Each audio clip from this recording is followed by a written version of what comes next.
A quiet Georgia neighborhood, a loving family from the outside looking in, and a 17-year-old girl now accused of committing one of the most chilling acts imaginable, murdering her own mother and stepfather.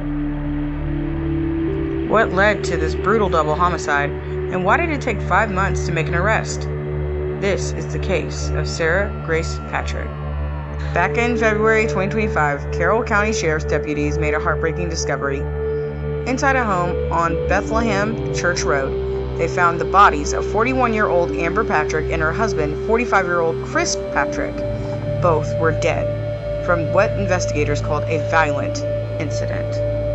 The scene was disturbing. The couple hadn't been seen for several days. The teenager living in the home, Sarah Grace Patrick, told authorities she'd been staying with a friend. What is disturbing is Sarah's 5-year-old half-sister discovered the bodies of their mother, Kristin Brock, 41, and stepfather, James Brock, 45, in their bed. Both had suffered fatal gunshot wounds, and Sarah placed the 911 call that morning of February 20th of 2025. For nearly 5 months, the case remained unsolved. Investigators worked with the FBI and GPI crime labs, amassing what authorities described as mountains of physical and digital evidence and conducting countless interviews. What some of the neighbors have said is just very unfortunate. One neighbor said, "I just can't believe it. It's sad. It's a nice family." Daisy Cacares, a nearby resident, described the Brocks as very nice. A member of their church stated Kristin was bubbly and fun.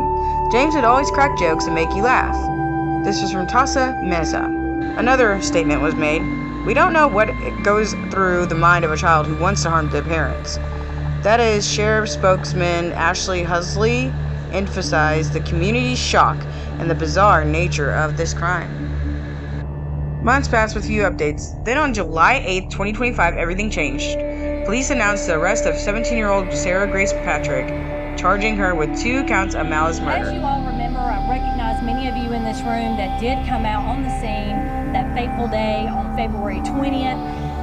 On the morning of February 20th, 2025, deputies with the Carroll County Sheriff's Office responded to a tragic scene at 1531 Carrollton Tyus Road. They discovered the bodies of James Brock, 45, and Kristin Brock, 41, both deceased from apparent gunshot wounds. From the very moment the 911 call was received, a relentless investigation began, one that would span months, consume thousands of man-hours, and require the full weight of the local and federal. Have investigators that, of course, went to the funeral. I've said this before, in any situation where we don't make an arrest right away, we always want to be present, not only to support the family through their grief at the funeral, but to make sure that nothing stands out. I will say, to me, just watching it online, I can't tell you if she had real tears. I wasn't there to see it in person, but it seemed odd. According to officials, new evidence surfaced, though they haven't disclosed exactly what.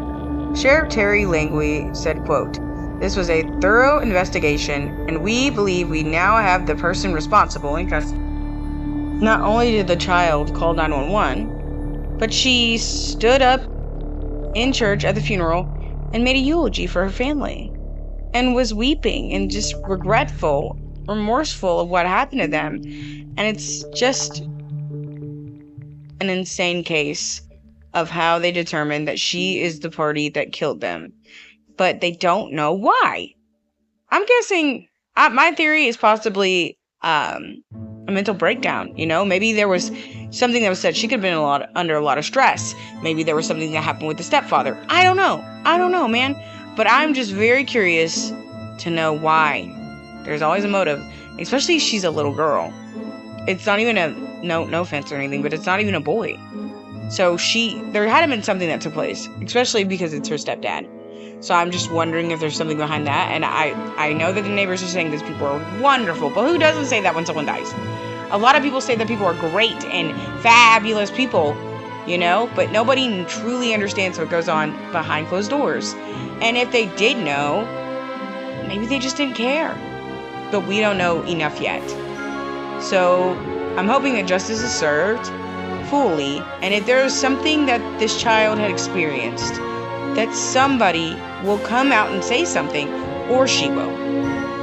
What could possibly be the motive? Why would this child kill both of her parents? It's just such a strange, bizarre case, and the trial unfolds at the end of this month.